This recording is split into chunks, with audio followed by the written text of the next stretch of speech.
going on? Back again with another video. Today we are doing, there we go. I'm gonna redo the fabric here on the door cuts. You can see it's like coming apart just here. Right, it was all just sort of sitting there and it's all coming apart like on here. This is the passenger side one, the driver's side one is basically the same. A bit hard to see in this light, but yeah, it's a bit manky. So I've got this stuff here. Self-adhesive, like the flock look. So I think that'll look really cool, especially since the roof of the car is all, it's nice black color too. It is self-adhesive, so just peel the backing off. So yeah, I figured I'm gonna do that while I got the door trims off. Something I'm wanting to do. So I'm going to hold on to this fabric because I would like to eventually pull it off. There we go. Easy. I can use that as a template. And a little bit of cloth there, which I'll take off in a minute. And then stick this stuff on, cut it out, stick it on, and then trim it up. And it should be pretty easy and straightforward. So I'll clean this bit of plastic up and come back. All right, so after a lot of time, spin around when it wants to, there we go. All nice, this side's all done. Alcantara style, pretty easy. I think it looks much better. Like, yes, it's not the GTi pattern, but I'm going to be replacing the seats in this thing eventually, the front seats anyway, so it doesn't really matter at the end of the day. It's just new and it looks great. So yeah, that's the passenger side. And that's driver's side. So driver's side's obviously a lot worse. Like you can see it's starting to come unstuck there and along here.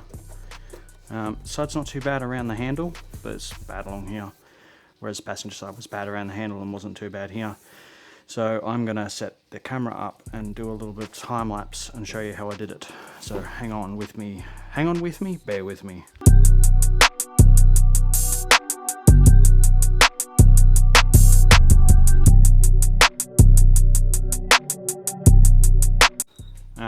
Well, that was a giant pain in the butt.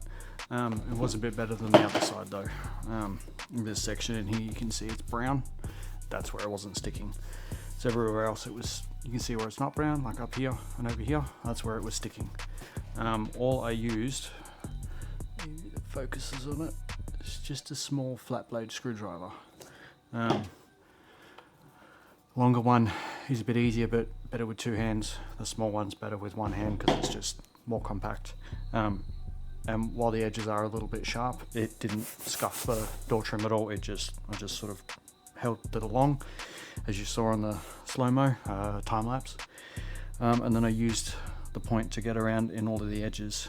And in case you weren't aware, the spin it around, this whole panel here is where that material is, and it's not a separate panel, it's just molded that way. So it's, I know on certain cars you'd be able to like remove it and wrap it, be a lot easier. So this is the Alcantara fabric that I got. It's just on a bit of paper. It's literally just basically a giant sticker. Need my knife.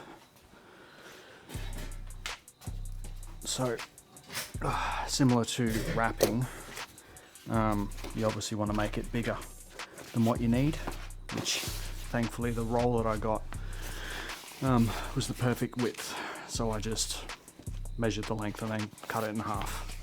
So I've got a fair whack of that left. I might actually do the armrest and maybe the A-pillars as well. So basically what you want to do is pick your start point, which is going to be at the back here. Oh, come on, you'd think I'd be able to get this easy, but... Oh, try this side. There we go. So you get your backing and hope it doesn't rip like that. Damn it. What a fail. There we go, got it. So you want to peel it back carefully, about halfway, and then very carefully cut.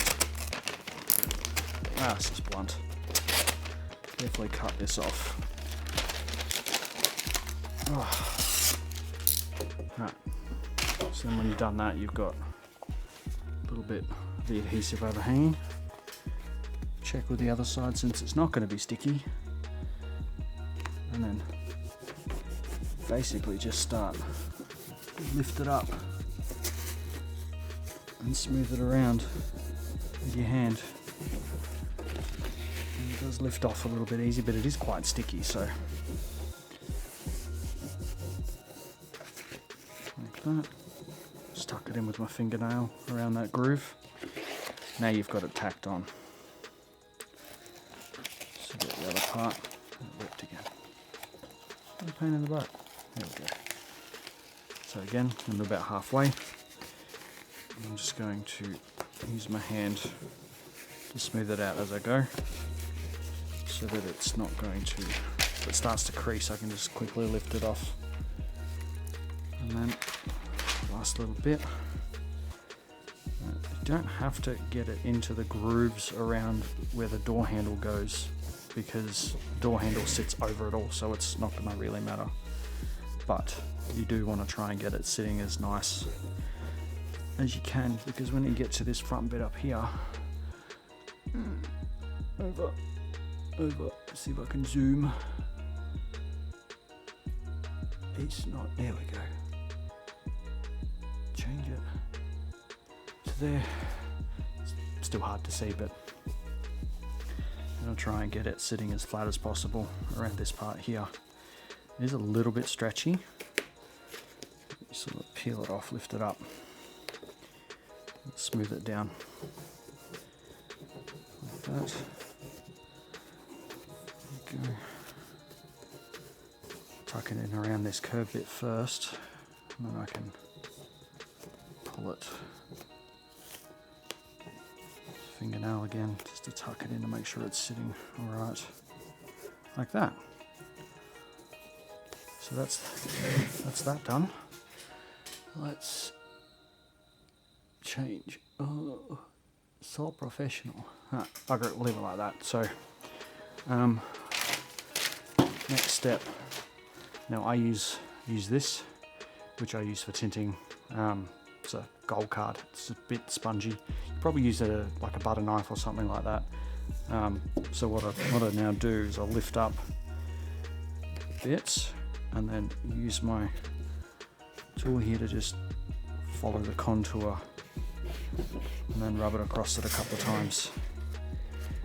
I'm going to try and push it in as much as you possibly can. So this bit here, it's stuck to the other side of the door trim here.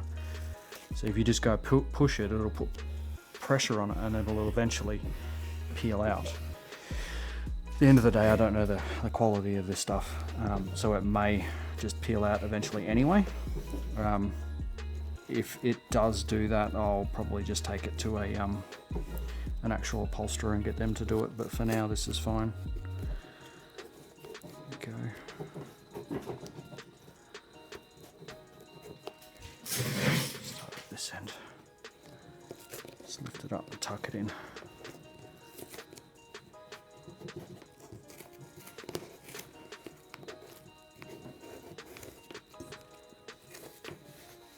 It's riveting action to watch this, I know, but I don't quite have an overhead rig it yet, so, but I'm almost done, so it doesn't need much.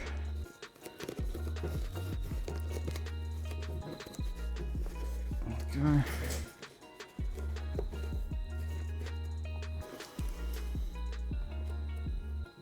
Just like that, it's all tucked in. Go along a couple more times just to make sure. Now, knife, make it a bit sharper because that's pretty blunt for me using it. So I'm just going to use a sharp knife. I use these for work, so I've got endless supply of blades and whatnot, and I'm only going to stick it out just a little bit. Probably wouldn't recommend using like a giant box cutter, but you can pick up something like this from Bunnings or a craft shop for a couple of dollars and it'll do the job. Just running it around, not pushing too hard because otherwise I might cut through the plastic. And now just gently peel it off. case I've missed somewhere, it's going to lift up if I don't cut it correctly. And that's it. So then I get my spear card again. Just run it around once more, because peeling it off might have lifted it up in a couple of spots. There's that bit of a gap on that side. That's alright, I'm not going to see it. Right, so now we've got to do the bit here. Find where the edge is there, cut it across, up, down, in the corners as well, like this. Actually, I'm going to do a couple more. The more the better, but as I said, I'll grab a bit out in a minute and show you what I mean. So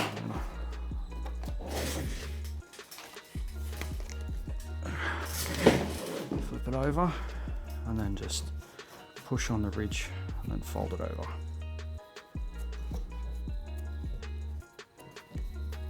Like that. Okay.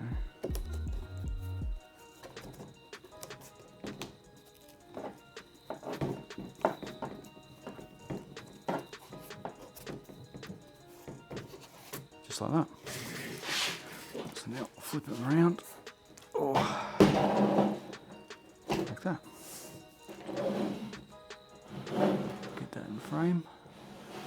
I think that looks really good. I'm just going to grab this one. So this will still sit like that. So it doesn't matter if you bugger up the cuts on here. That's going to sit there. Once the door trim's back on, I reckon that's going to look really cool. Alright, and that's off. That's the center console armrest, obviously. Very easy to get off. Just these two screws in here. Once you open it up, take these two screws out, and then you've got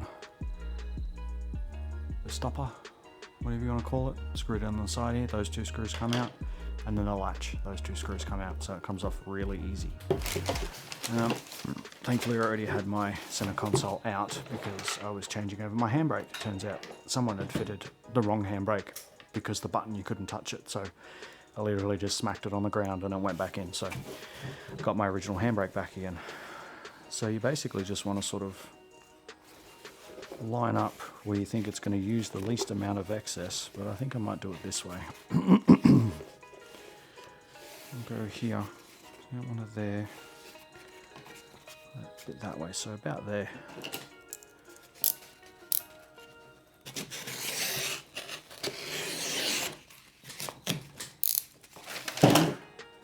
So that'll do that. So same sort of thing as before. I've not really done this sort of thing before, so you're coming along for the ride.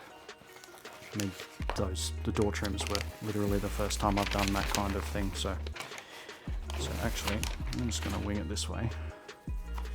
Turn it upside down. Like that. There we go. I'll pop it down. There. Like that.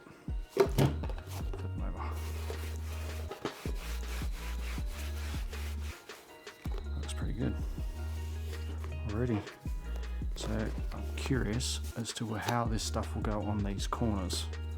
Whether I need to cut it or whether I can actually just sort of stretch it over. Because I know with certain things you can just stretch it over.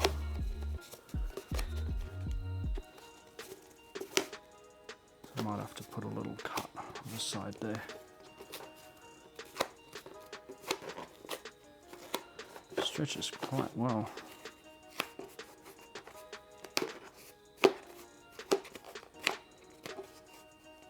That side done. That was easy.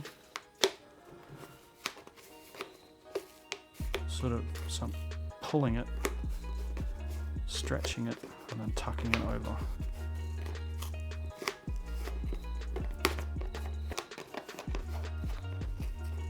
See, I don't really care what it looks like under here because you're never going to see it anyway unless you're, going through my center console, which I hope you're not. So here I want to kind of pull back a little bit this way. Try and pull it over like that. Oh wow, that's really good, I reckon. Same here, I kind of want to pull in this direction like that. Oh, I'm happy with that. Let's see if I can keep it going, because now I've pulled it all that way.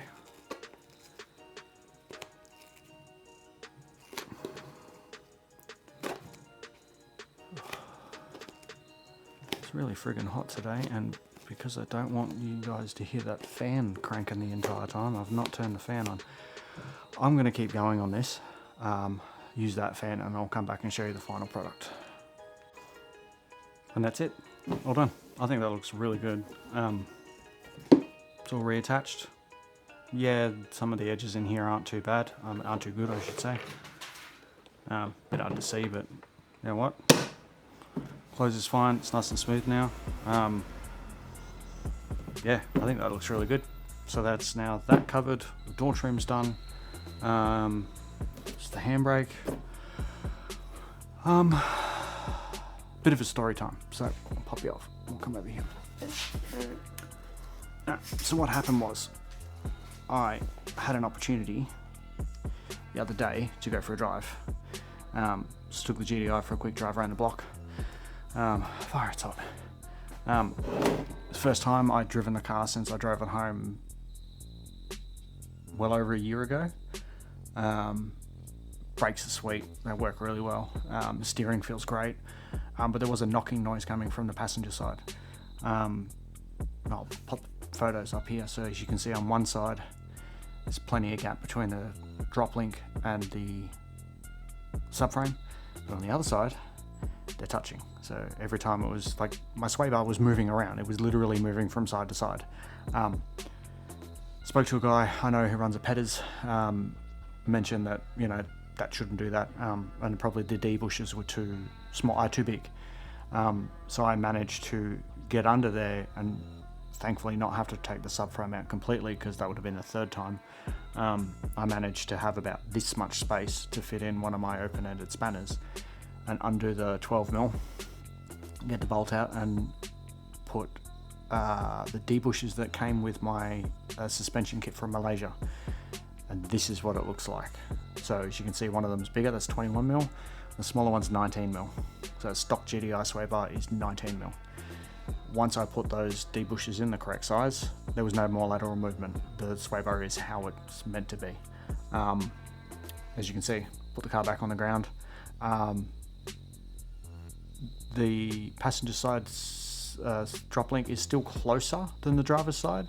It's probably about 1.5 inches on the driver's side and about 1/2 inch on the passenger side, but it's not touching. I will hopefully borrow a tray plate off a mate tomorrow and take it for a little bit more of a drive and listen to it and hear it. Also got the aircon redone on Friday. The aircon in that car is so good, so good now. Just as good as my now 2-year-old wife's car, and wait, that makes it sound like I've got a 2-year-old wife. My wife's car that's 2 years old, and my work car, which is about a year old. The aircon is amazing, and especially being such a small car too. And you know, the 4 main vents in the front, they pump so much air. So it's so nice in there now. So door trims are done, center console's done, handbrake's done. It's just little bits and pieces now. Once I drive it, as long as that sound's not there anymore and everything's sweet, I can finally go get a wheel alignment, and then I can start taking around on permits and getting quotes for paint. Oh, I'm gonna do the short shift kit soon too. I've got to suss out what I need with that, if there is anything that I'm missing. I've got a couple more videos coming out in the next couple of weeks. You'll see them way before this one anyway, so it doesn't really matter. Yeah, so now she's tinted, aircon works, suspension works, steering works, brakes work really well. Speakers, head unit. Got to suss out some subs and how I'm gonna mount them, because I know what I want to get, and I just got to figure out how the box I'm gonna put them in. And then it's tires, and there's just little things like windscreen wiper blades and a couple of bits and pieces like that. So once that's all sorted, really am starting to run out of things to do with the car. That means hopefully I can start getting out to some meeting some of you other GTI drivers, more car shows. Going to one soon, which would probably be the next, or if not the second next. That's not the one I'm thinking of. Where's the hard? The Melbourne International Motor Show. It's coming back to Melbourne, so I'm going to head along to that. Suss out some of the new cars. Do a couple of videos on that. That's about it. It is stinking hot today. It's 35 today. Looks like we're going to get some rain soon though, so hopefully that'll cool things down. Yeah, so bit of an update, bit of interior stuff going on now that, you know, suspension and brakes are done. Hopefully I'll get some shots, some interior shots, maybe get someone to grab the camera and get some drive-bys in the old GTI, fanging around. Yeah, that's it from me this week. Have a good one. Uru.